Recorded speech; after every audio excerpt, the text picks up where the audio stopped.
Welcome back, everybody, to another episode of the Wealth and Wellness Report. Today, I've got a really amazing guest. His name's Colin Murphy, a good high school buddy of mine. Colin, welcome. Thanks, Diego. Glad to be here. I'm so excited that you're here, man, and we're talking about everything that has to do with discipline, defense, design. I'd love to learn a lot. Well, I know the audience would love to learn about who you are and what you do. Maybe you can give us a quick little intro. Yeah, sure. Colin Murphy. I'm an attorney with the law firm of Seaverson Werson. Was made a partner member at the beginning of this year. Diego and I have known each other since high school, like you mentioned. We both played on various sports teams and very similar friends, and we've stayed in touch since and still ski. We still ski together. Let's see. I went to Aragon High School. I was a 4-year community college student. I worked full-time for the first year and a half at Costco, flipping pizzas, changing tires, selling TVs, and pulling in carts at the end of the night. Did it all. I was a utility player. Costco utility player, team player. Been there too. Yeah. From there, from Foothill College, I went to Kenyatta College, played baseball there, which was your producer, Ryan, his younger brother, played there as well a year before me. Mm-hmm. And Richie, God, best baseball player. Richie Rich. If he was only 2 inches taller, he'd play in the MLB, man. He'd be in the Hall of Fame by now. And then from Kenyatta, I played 2.5 years, was a pitcher, and then I transferred to UC Santa Cruz, continued playing some baseball there. And then I took about a year off, and I was a ski bum, and the mortgage crisis hit, and like the 2008. And the fallout from that we hadn't recovered from that by the time I was done skiing for my year, and decided to go to law school to wait out the storm. And my parents were lawyers, so it just seemed like kind of a natural thing to do. Mm-hmm. And I did, and got out of there, finished law school, passed the bar in about 3.5 years' time. And I've been practicing as an attorney in California ever since 2013. Amazing. Yeah. So when you first got into law, what was that journey like? And was there a defining moment there? I know you said your parents were attorneys. They probably obviously had a pretty big influence. But was there like a mindset shift or a defining moment where you were like, this is it. Like, I really like this. Yeah. And I'd say that happened 4 or 5 years into practicing law, because law school does not prep you how to be a lawyer. It teaches you how to pass the exam, the state license exam, the bar exam. It doesn't teach you how to deal with clients, how to do crisis management, how to manage expectations, how to run a business, how to keep the lights on. It doesn't teach you any of that stuff.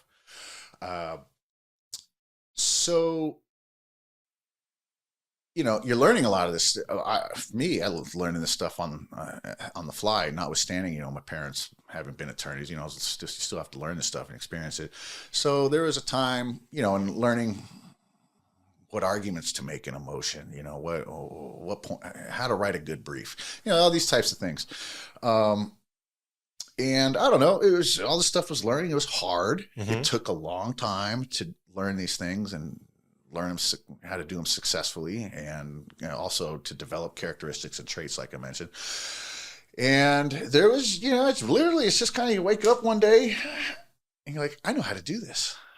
And it wasn't something that stands out to me. Like, I'm not going to give a retirement speech and here's on this day I learned how to be like. It's not like that. It just one day you wake up and you got a little more confidence, a little more swagger, and you know what you're doing. And then you got to realize you still don't know what you're doing, because they call being a lawyer the practice of law, because you're always practicing. No one knows this stuff 100%, hasn't memorized the heart. So, it's not, when I had that defining moment, I also had some speed bumps where I was overconfident because I thought I knew what I was doing. I didn't need supervision, and then you learn, and so that's part of the practice. What sort of that would be my defining moment? Was kind of just some random time 5 years in where I realized that I can do this, and it's fun. What sort of law were you jumping into out of the gate? When I was at my first California firm, I was doing professional liability defense. I was mostly I'm green. I'm fresh out of law school. So when I say I was doing, it means like I was low man on the totem pole pushing papers. Okay. But we were defending accountants and attorneys in legal malpractice cases. Now, it's a little similar to what I do now, representing architects and engineers in legal malpractice, in addition to contractors, representing contractors, owners, developers. But you know, there's a lot of parallels in representing design professionals. So that's what I did for the first 2 years. And then I had an opportunity to join my current firm, Seaverson and Werson. I was hired in the Irvine office from San Francisco. So I moved to Orange County. And the first 2 years of my practice, I was mostly representing car dealerships and consumer finance lenders for automobile purchases. So if you've ever taken out a loan, you went to a dealership, made a down payment, and took a loan out of the dealership, there's probably a third-party lender giving you that loan, and I represented them. And if you ever sued them and lost, it's because of me. Got you. Yeah. What was one of the biggest mindset shifts moving from your early career into your current role as Seaverson and Werson? You know, you were doing car deals. It sounds like with Seaverson and Werson, but like when you went from passing the bar, getting your feet wet, and then that moment that you had described, like, whoa, like I'm doing this and I get it. Was there a mindset shift there? How did that evolve in inside of you? Yeah. So from the point of figuring out that I can do this stuff without, you know, I knew how to do practice law. I knew enough to be dangerous without having someone looking over my shoulder like a supervisor on everything I was doing. Just made me more proactive, could initiate tasks on my own because I know what needs to be done. Now I don't need to be told. Might need someone to check my work, make sure that what I'm thinking is correct. But you know, for the most part, I was able to take more initiative. Nice. You know, evolution, when we reconnected after high school, I was blown away by how much you've evolved. Cause I remember, you know, the earlier days after high school, you know, it was kind of a big party. Well, at least for me, it was. But you know, as we got into adulthood, and seeing the evolution between the two of us, how do you think your younger self would react to what you're doing today? I think my younger self would be proud of where I am today and not surprised. Notwithstanding not being school focused, let's just say, for many years. I mean, that's the whole thing with law, right? Like you're a bookworm for like the first, 3 to 5 years of school? The 3 years of school that you're in law school. You're just reading encyclopedias. They look like encyclopedias. Encyclopedias are more interesting. Yeah. What kind of legal work are you most passionate about right now and why? In terms of what would give me equivalent of like, you know, goosebumps or, you know, some extra like boost of adrenaline on a case, if I just have a client that I like working with that that really hit it off with on a personal level, you know, it's just every client gets the same dedication, right? There's no, oh, this client's paying me this much per hour and this one's paying me way more per hour. So I'm going to just really focus on the way more per hour. Now they all under the operation of the law and the way we operate at this firm. And my personal belief is every client gets the same amount of attention, due care. Now, some cases are more complicated. Other might require more time. That's just the nature of the beast. But in terms of effort, you know, and the results we're trying to achieve, the journey, you know, it's the same between clients. Question again? The most passionate aspect of the law that you practice right now, you know, you were clearly passionate about what you do. You know, what part of it really drives the passion? What I'm really enjoying now, since being made a partner or elected to partnership, would be working with. You know, now I have a team.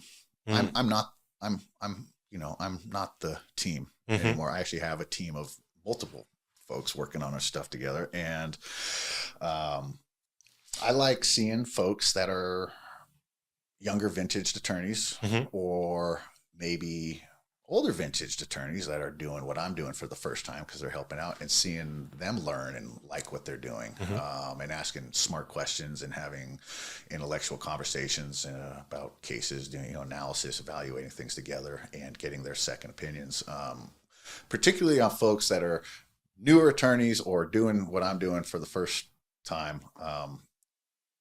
It's rewarding to watch people grow.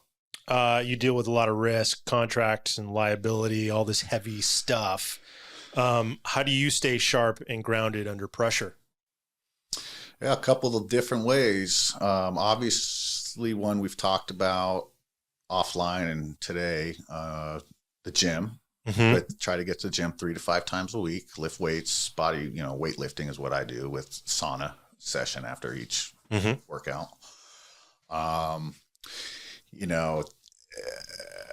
I don't do yoga, but I consider myself a yoga doer. That's a word.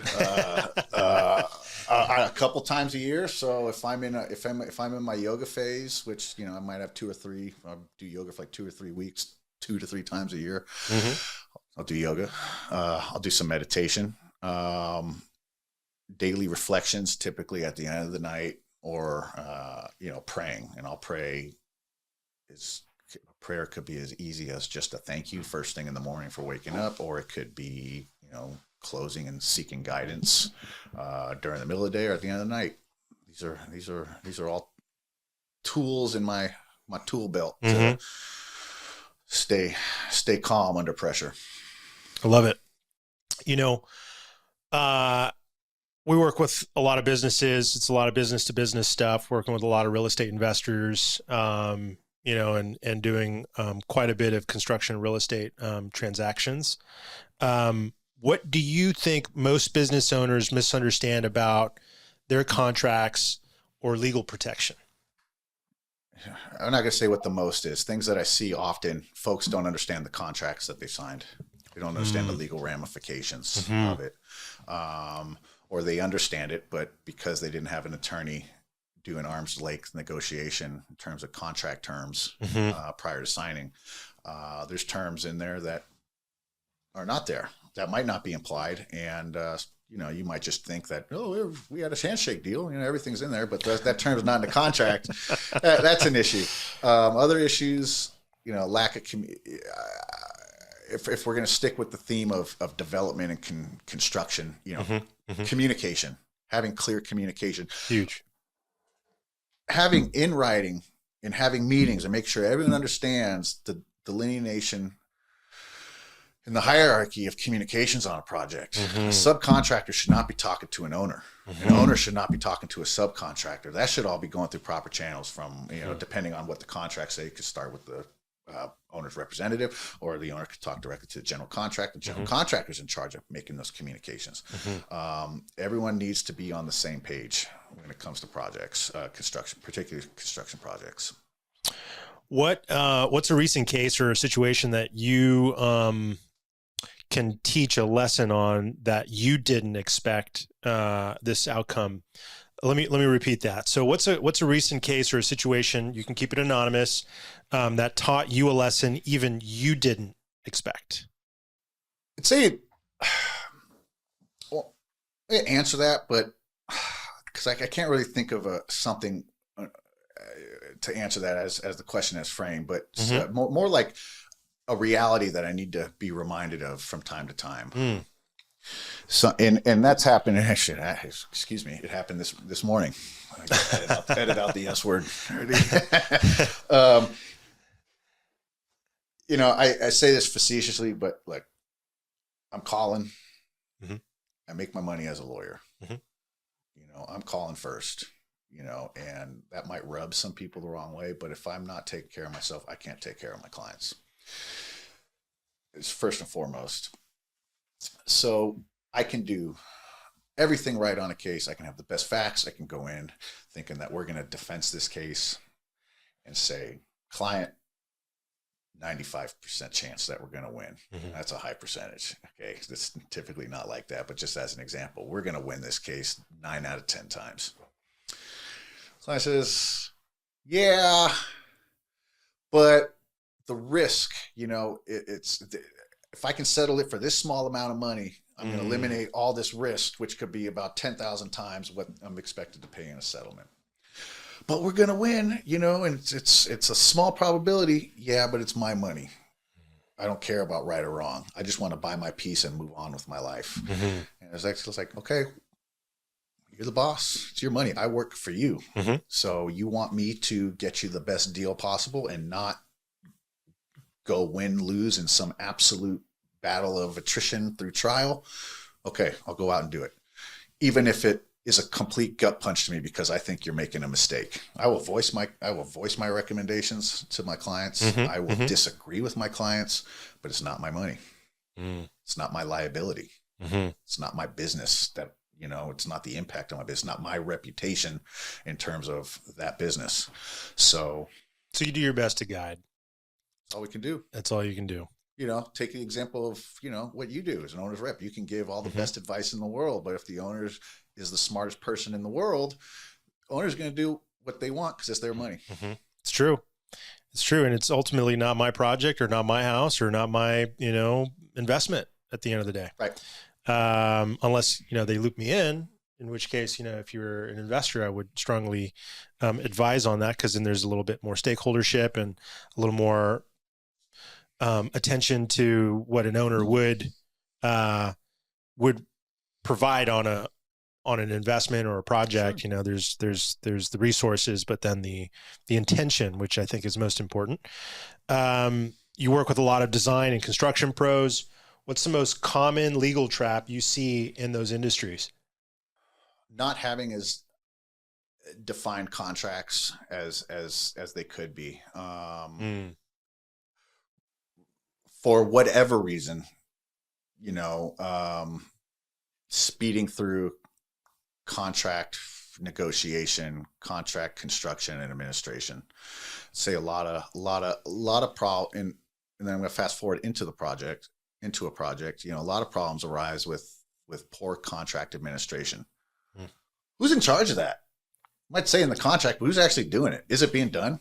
Yeah. And who's making sure a lead consultant designer or the GC, who's just as one example, I'm not casting them in negative light whatsoever, because these are my clients.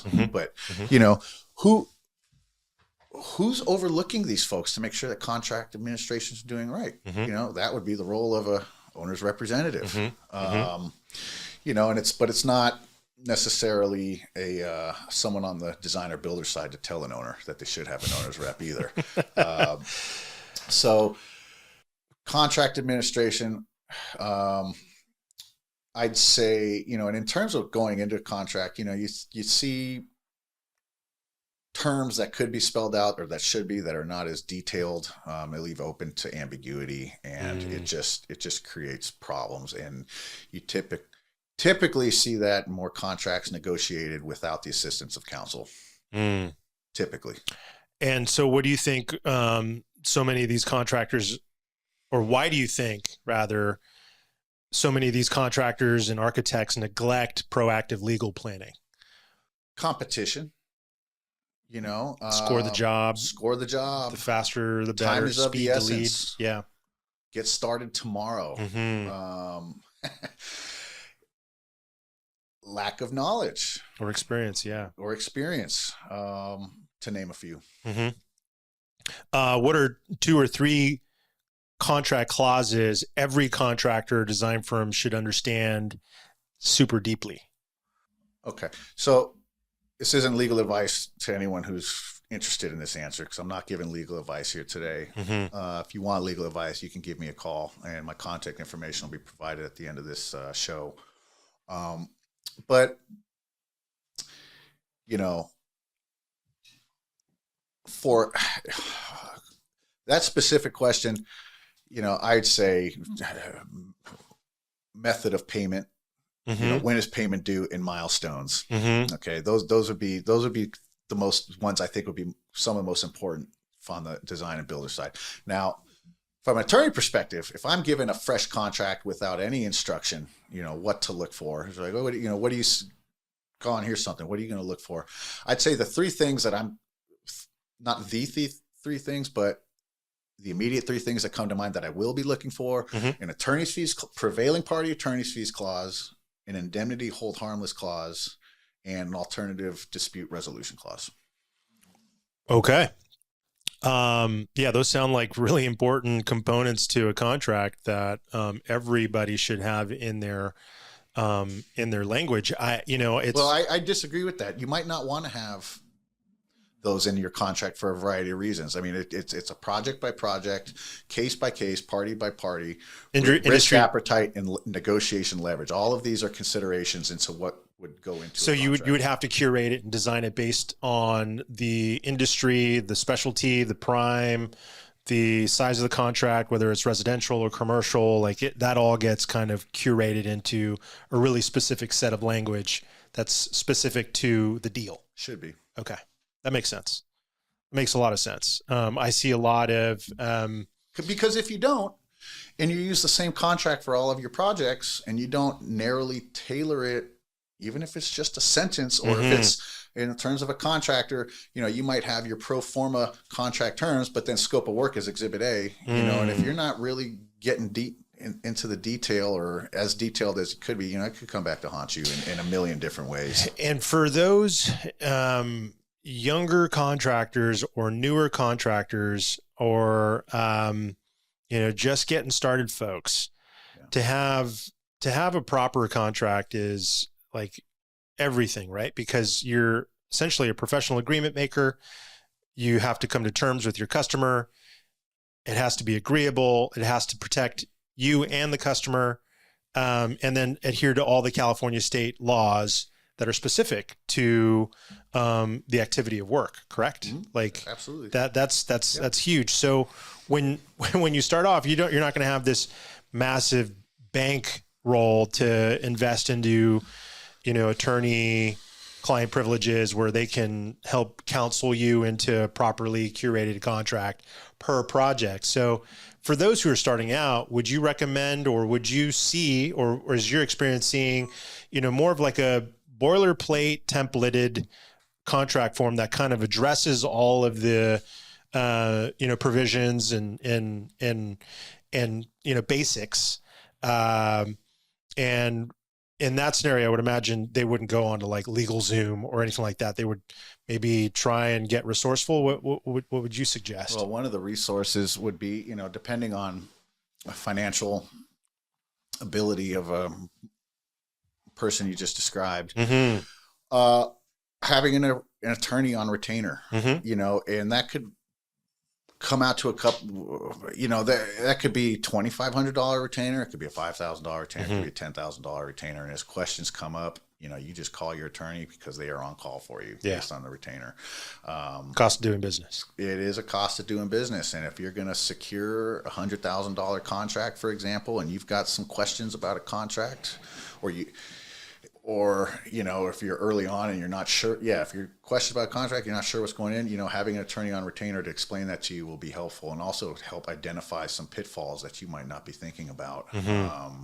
Because again, your rights and remedies as a contractor or as an owner, anyone is going to be outlined by the contract terms. So I would say contacting an attorney early on, having one on retainer, especially if you're a new business, you're gonna have company formation questions potentially. You're gonna need template contracts. You might need help negotiating contract terms. It's all helpful, particularly for smaller and newer up and coming contractors. Absolutely. Yeah. The risk involved starting out is a lot less than if you're, a multi-million-dollar commercial builder.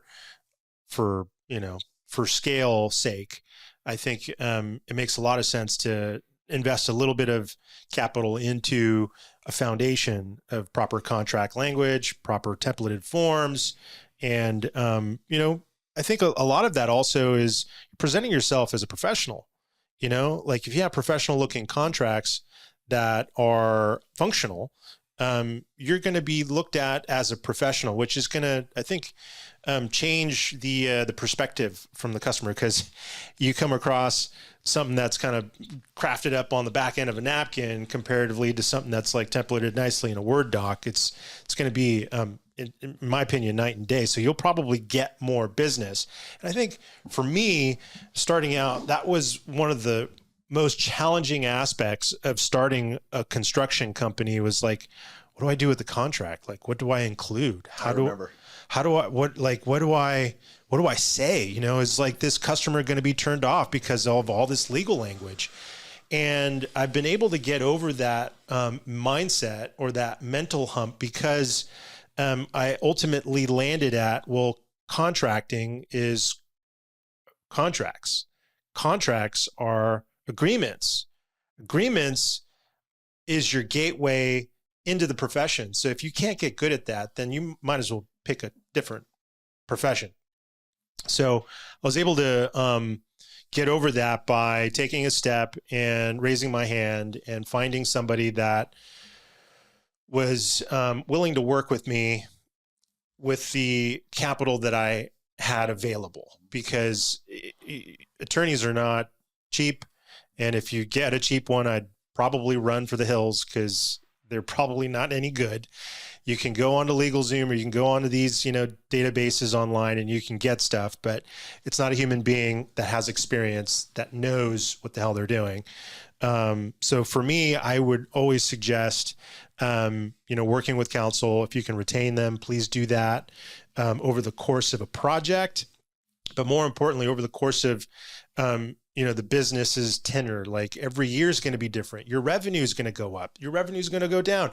You might move from residential to commercial. There's going to be a huge change in the day-to-day as your business evolves. So should your legal planning, which also is wrapped into tax planning and all that stuff. So I think it's important for everybody to know these things deeply, so that they can embark on their projects with confidence. Because at the end of the day, you don't want to be thinking, like, if you're swinging hammers all day long, you're not going to be wanting to think about, like, oh my God, did I include this indemnity law provision into my contract on page 3 point whatever? Like, you just want to focus on the work. And I think that's where contractors end up getting a bad rap. Like, they're really, really good at swinging the hammer, but administratively, they're all over the place. They don't know how to structure forms correctly. They don't know how to administer things. It's, I think, a big issue in the industry, and I'm sure you see quite a bit of that. So, this part of planning also ties into, the title of our show, Wellness, the Wealth and Wellness Report podcast. Incorporating these really important components in your business is going to provide a sense of professionalism in the enterprise, but then also you're taking care of, it's like housekeeping, and I think that speaks to wellness quite a bit. And for you, Colin, law is not known for work. I mean, you probably know more than anybody else. Law is not always known for work-life balance. It's like a lot of work to be an attorney. You probably have long hours. How do you personally keep your energy high and avoid burnout? Most importantly, it's sleep. Making sure I get a good night's sleep. Mm-hmm. If you're not operating with all cylinders blasting, you're no good. Mm-hmm. I mean, and granted, sleep can be a luxury at times, which is why it's so important to get it when you can. Mm-hmm. Rest. If you can't sleep, rest. I mentioned earlier, meditation, prayer, yoga, doing things that I like, softball, playing in a softball rec league, golfing, long walks, if I can manage it. And if I'm feeling like on the edge of burnout or stress, it's talking to someone about it, just communicating it, getting it off my chest, so I'm not keeping it bottled up. Yeah. Yeah, that makes a lot of sense. I think taking a break, just being okay with taking a break is okay. And that's the most important one, and most easy to overlook, which I just did, is taking a break. Yep. You know, I can be in trial prep mode, or I can just be busy and grind. As an example, let's just say for an entire month, I'm grinding, you know, sometimes more. Well, if I've got a slow week where nothing's on calendar, you know, that's probably a good time to take care of myself, take an accounting of my life. What have I been neglecting? What do I need to do? You know, as opposed to just starting the next project, which might not have a deadline, just working just for the sake of working. It takes a tremendous amount of self-awareness. It takes a tremendous amount of self-awareness. Yes. To know your boundary and like when to take the break. And for me, it took not having boundaries and not having boundaries and just being a yes man at work and being the top grinder biller at the firm for years. You know, I have a lot of my success I attribute to putting in the hard work and sacrificing mental wellness and, you know, work-life balance. But, you know, when we talk about work-life balance, it's all about perspective because, you know, on a microcosm, if I go back half a decade ago or farther, you know, and I'm grinding and I'm just work, trying to make a name for myself. I was grinding. But fast forward a couple of years when I had autonomy and I'm working on a team and, you know, maybe I had a slow week or something, you know, I could work half days or work a week because I put in the time early, put the work in so that I could have balance later. Doesn't necessarily mean I work half the day today and I go to the gym for the rest of the day today. Work-life balance, all about perspective, you know, and that's why, you know, putting your acorns away in the summer so that you can have them for winter. Don't be the grasshopper, you know, just put the work in. I love that. Have your habits outside of work, fitness, nutrition, mindset, helped you become a better lawyer? Yeah. I think it just helped me become a better person. Yeah. Because it gives me structure, gives me purpose. On a day where I might not be feeling purpose. Well, my purpose is to take care of myself because that's one thing I can control is my diet. Is am I going to exercise? Am I taking care of myself? Am I doing things that make me happy? You know, at the appropriate times to do them. So, you know, I want to talk about, well, of course, the show is called Wealth and Wellness. You know, when we talk about wealth, I think it's safe to say, at least for our audience, we know that wellness is a part of being wealthy. Has your definition of wealth evolved over the years? And what does wealth mean to you now? You know, me personally, I define wealth as success. You know, wealth is finances, but you can be wealthy in terms of family. You can be wealthy in terms of, you know, health, things like that. So broadly, wealth to me means success. And what does success mean? Well, it means whatever it means to you. I say success is self-defined. We've got social, cultural norms of what we think success should be. But that's fake. That's 100%. That's fake. So the American dream, right? And social media, like you go on and everybody's talking about doing a deal. I made $1 million in 30 minutes or, you know, whatever. It's prevalent, you know, everywhere you go, everything that you see, commercials, television, there's this like existential experience that people are supposedly supposed to have that, you know, drives them into this heavenly, like, oh my God, I'm a millionaire and I've got the house, I've got the cars, I've got, you know, especially for the younger generations, you know, I know like when we were in high school, it was all about like MTV Cribs and like what athletes got the new Lambo and all that, you know, stuff. It's, you know, now that we're in our 40s, it's like completely, it's a different mindset. It's a different goal. You know, the amount of work that we do within our careers, like we want to work hard. We want to generate abundance and then we want to protect it, you know, and we do that by reinvesting into real world assets that drip, that are going to be able to appreciate over time, as well as provide value throughout the course of that investment. What's your North Star when it comes to your career and like lifelong dream, or your ultimate like goal? Is there like a North Star there that you're like, I want to do that? I mean, my 5-year North Star is to grow my practice by about 300% of what it currently is, and to have another 2 or 3 associates on staff working with us. That's a short-term goal. Personally, I'm going to buy a house in about a year or 2.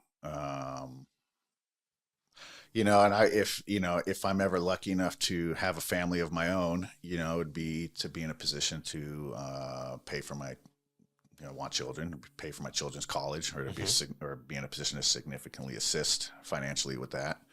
I want to raise, successful kids, respectful people, good citizens, and yeah, that's it. Cool. If you could give one piece of advice, life advice, to your younger self, what would it be? Keep grinding. Keep working. Keep working. Don't quit. Don't quit. Yeah. Things get better. There's a light at the end of the tunnel. The work's worth it. A lot of people end up quitting right at the time that they're going to like break through, which is, it's like that meme with the guy digging for the diamonds. Yeah. Right? And he's like right there, and he decides to quit. Yep. Yeah. So don't quit, keep going. 'Cause, consistency always is better than discipline, in my opinion. And to that point, you can be the hardest worker. You can do everything right and not get your break. Just like baseball. Yeah. You can hit a ball 100 miles an hour. So in that situation, then it's like, where do you find, where's the joy? Like what, like is it, to me, when I hear that, it's like, okay, well, you never make your break, but if it's always about the break, then you'll never achieve the break, ironically. But if you focus on the process and the progress and the actual like work that it's going to take to get you to break, then you're probably going to give yourself a better chance, in my opinion. Wouldn't you say? Like if you're just like always thinking about like that end goal, like, oh, I need to bat 500. That's my end goal. And you're like at 415, and you just need a little bit more. What sort of mindset would you tell somebody like to have in order to get to that 500? Like just keep grinding. I mean, it's easier said than done, right? Well, at some point you're going to have a little luck go your way. Hard work is, I think, a good way to get a little bit of luck, right? Well, absolutely. Yeah. Not everyone's going to win the lottery. It's true. The life lottery. Yeah. I think I'm going to, if anyone knows, but Donald Rumsfeld said it best. It's knowing the unknowns. You know what you know, and you know what you don't know. You also don't know what you don't know, but you kind of have an understanding of what you don't know based on what you know already. So, I think, give with what you seek. Right? Yeah. But I mean, it's about the process, because if you're not paying attention to the journey, and you get to the end point and you don't catch your break, you don't reach your goal. Yeah. All that effort, everything you've learned, the experience, could be lost. But if you're paying attention, maybe all that stuff's going to come in handy for the second deal that you weren't thinking about. It's always, sometimes these things happen, deals happen, relationships happen when you're actually not looking. Yeah. Don't quit. You just can't quit. Yeah. Cause then because if you quit, then you know that you'll never get there. But if you don't quit, then there's always a chance. And to give yourself a chance, I think is, what everybody deserves. Everybody deserves to take that chance. This is cool, Colin. I mean, I'm lit up on this topic because, I know it to get to where you want to go requires not only hard work, but a little bit of luck, a little bit of focus, but then a lot of value to people. And I think a big reason why I've been successful is because I have thought about other people. I'm driven by impact. I'm driven to serve and help others. And there's a karma in that. There is like a magic in like what you do with your clients. Like you think about them. You don't think about the retainer. You don't think about the hourly. You don't think about the end goal. You think about your customer or your client and their well-being. And that is what we all need when we hire a contractor, hire a legal counsel, hire whomever. It could be anybody that is there to provide value. Like you just go that extra mile and you take that extra step, and it goes a long way, in my opinion. I want to, because we're going to wrap up here, but I want to get into some rapid fire questions for you, because I think they're fun and the audience will enjoy some of this, especially those who are into legal dramas. Do you have a favorite legal drama, TV or film? Yeah, I liked I like the one with Billy Bob Thornton that was on Showtime. I thought that was pretty good. I don't know that one. Goliath. That was a good one. What was the so Bookham Dano? That was oh gosh, what was that? Was that it was a TV drama on like ABC? My mom used to watch it all the time. Oh man, I can't remember, but Dragnet. I don't know. Bookham Dano. Yeah. Bookham Dano. That's all I know. Coffee or pre-workout? Coffee. Not even espresso. Cool. Now it's rapid fire. I'm gonna say espresso, red beet juice, a little citrulline, pink Himalayan salt. In the same drink? In the same drink. Oh, Might wow. not taste great, but you throw a little creatine in there, a little glutamine, you basically got a pre-workout drink for about 20% of the cost. That's next level. And you can buy it in bulk. Most underrated legal tip for new business owners? Underrated legal tip for new business owners. Know your contracts. Know what you're signing. Mm-hmm. Okay. How about gym music? Silence, playlist, or podcast? What do you listen to when you're at the gym? Typically playlist. Playlist. Spotify. Yeah, I'm a combo between podcasts. Like if I'm doing cardio workout, then I'm like podcast or an audiobook. And then when I want to lift, I'm like usually listening to playlist music. That's fair. Music. I'm more of a talk or podcast listener when I'm in the sauna. Oh, okay. Yeah. Cool. What's one book that has changed your thinking? Changed my thinking? I'd say probably most relevant now is probably the U.S. Constitution, which I went back and read because everyone's talking about the Constitution and everyone's citing it incorrectly from politicians to the media. So I just went back and read it, and it's been pretty eye-opening because I hadn't read it in about 10 years. Cool. How about something you're currently learning or unlearning? Well, the easy answer is I'm still learning how to be a lawyer because they call it the practice of law because you practice to get better at it. Mm-hmm. So I'm always learning new things. I've got a young stellar associate named Zoe Curtis, and give her a research assignment and she'll come back with something new that I'd never even heard of or thought of. And, so I'm always learning. This actually comes up to mind, honestly, and it's something that I've talked to almost everybody on the show is AI and how AI is impacting their professions, their careers, their businesses, their day-to-day, really. I think since the advent of AI and its innovation over the last, just 12 months, you're seeing a lot of technology going into the legal practices, into law. A lot of people are saying that, it's going to replace nearly almost, or at least disrupt nearly almost every aspect of the American economy or the world economy for that matter. How do you feel about AI? How do you think it's going to impact the legal industry?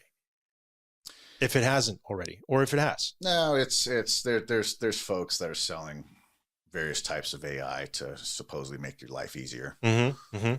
I don't think the technology's there yet. I don't think AI is smart enough to do what I need it to do personally. Mm-hmm. But, where do I see AI coming in and being a disruptor? I see it more in the immediate future on the personal injury side of law. How so? Well, personal injury plaintiffs, attorneys, typically do not get paid by the hour. They take a contingency. We don't get paid unless you get paid. You've all seen the commercials. And so the financial motive could be for some of those types of folks doing the least amount of work for the maximum profit, because the more work they put in, the less profit they're going to have because they put in so many more man hours. So if I'm a plaintiff attorney and I take a deposition, do I want to spend a couple of hours to wait for the do I want to spend the weeks to wait for the transcript and then spend the hours or to pay someone to summarize it for me and to type it up into a nice little memo for me to share with the client? Mm-hmm. I could just put the transcript into a AI macro machine and, have something come back and spit it out. Now, I know the technology right now is not going to be 100%, but it might be 80% there. And then you just got to spend 20 minutes to clean it up, make it accurate. I see that being a big disruptor. There's issues with AI in terms of what is AI doing with the information you're giving it. If I give AI a bunch of attorney-client sensitive confidential information because I need to put all the information into the machine to get some other kind of combined work product out of it for whatever reason, what is the AI doing? And is it storing that? It probably is for future use because it's learning, it's getting better, it's smart. But then but is there a human on the other side of it? Is that how is that information being used? Because that's attorney-client privileged. No one's to know that except the attorney and the client. So that's an interesting. I think there's all the vendors that sell AI are saying, "Oh, we've got that figured out," and I think they do, but you need to do a better job explaining that to folks. And probably in terms of research, just being able to gather large swaths of information, whether it be cases, authorities. But, to bring it back more to, who I understand your kind of audience to be, and if I'm a developer, owner, or a contractor, if I have concerns about a particular contractor using, maybe I use AI to do a full search on them. What does that look like? I don't know, because I'm not up to speed on everything AI can do. I imagine there's no limitations really. It's kind of at least coming. Yeah. It's kind of crazy actually, because I use it frequently. But it's you get something back, but who's to say that that's the answer? Right. Because I used Twitter's Grok. AI on something recently to look up a company. Let's just say I was doing due diligence on a company, and it came back and said these 5 great things and 1 negative thing. And I was like, oh, well, that negative thing's pretty important for why I'm looking this up. Well, that negative comment came from some Yelp review that was buried as like the 300th review. Oh gosh. And it was the one negative review. So, Grok pulled it. Because I asked them, what are the pros and cons of whatever? And they came back with the 1 con, which was totally like unsubstantiated and was riddled with swear words and stuff like that. Yeah. But it made its way on a hit. Now, what if I just took that as Bible, took that response as Bible? Oh, yeah. Represented it? I look like a fool. You look like a fool. So I'm not willing to go all in on AI. Yeah. Yeah. Well, I think the first, second, or third versions of chat passed the bar, but maybe the bar isn't really that I have a bar. When I read that, I was like, okay, well, that's interesting. And then it started, passing, tests that doctors and like medical doctors have to pass, and in that profession, like in law, you have to be in the space for 5-8 years. You have to get into a practice. You have to have residency. You got to do all these things. And I think I'm with you. Like I take it with a grain of salt. I use it as a tool, but it's not the tool, Yeah. which, moving into the next 5, 10, 15 years, that's probably going to change substantially with quantum computing and how machine learning will integrate with robotics, and how that AI is going to have self-propelled vehicles. Like it's going to be kind of crazy, I think. Especially in like the first few years of 2030, I would think. Exciting and scary. It's exciting and scary. Yeah. Well, that's interesting. I appreciate your take on that, because I think we're definitely on the same page with that. What about one habit you refuse to skip even on tough days? Prayer. I had a feeling you were going to say that. God. Yeah. God. Yeah. Last great trip you took, or the next one you got planned? I'll start with the last one. Nothing planned at the moment. My plans this year, kind of do staycations or like local vacations, maybe 3 or 4 day type things. I'm not doing the week or 2 week getaway or anywhere exotic. And you're in Granite Bay right now, or I'm in Granite Bay Okay. currently. Did you see what happened with Tahoe this weekend?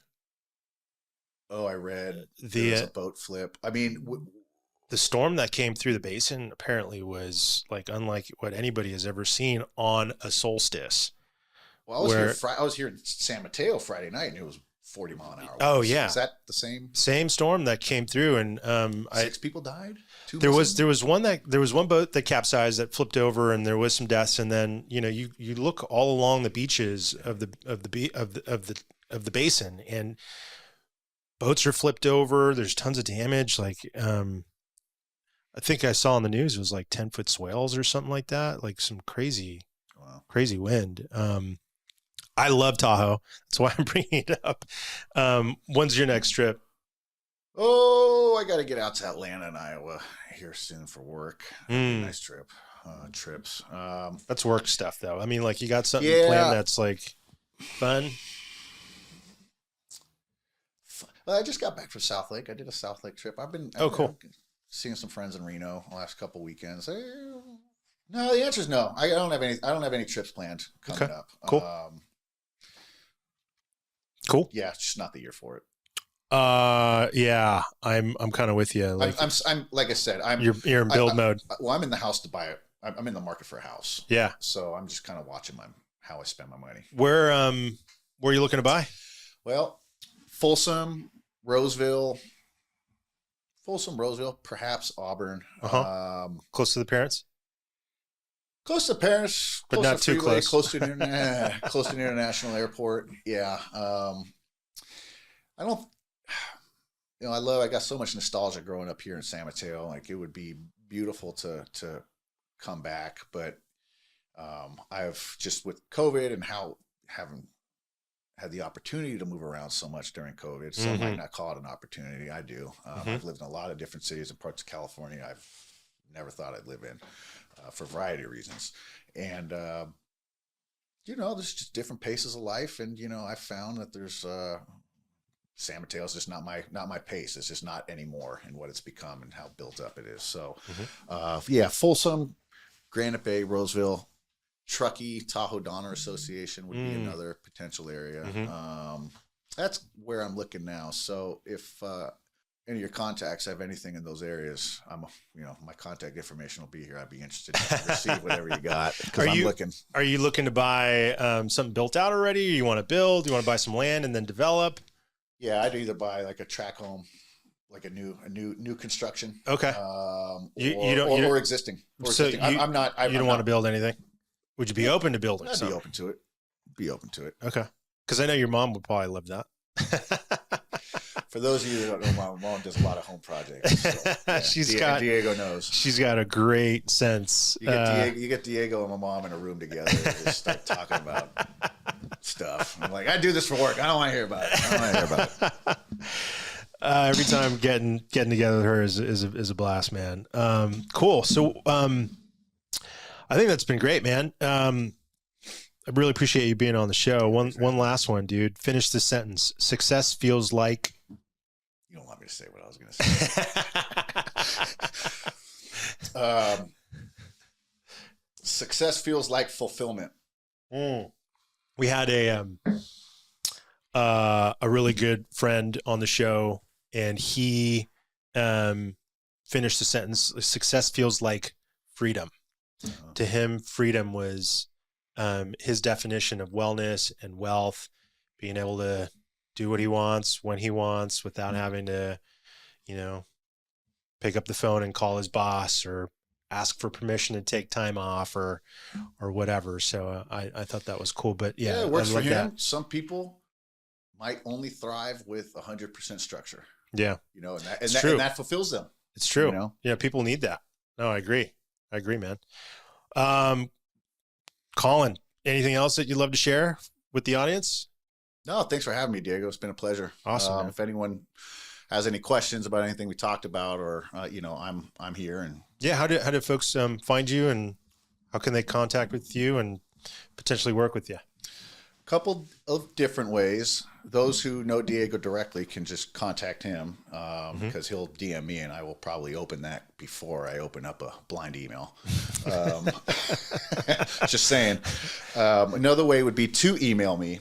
C as in Colin, X as in X-ray, M as in Murphy, CXM at Seaverson, SEVERSON.com. You can also go to Seaverson.com and find me that way.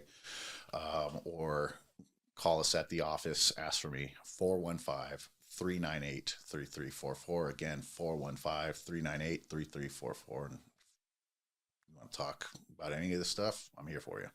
Right on, Colin. Yeah. Appreciate it, man. All right. Well, that's another episode of the Wealth and Wellness Report. If you like what you saw, be sure to hit the subscribe button below, and we'll see you on the next one.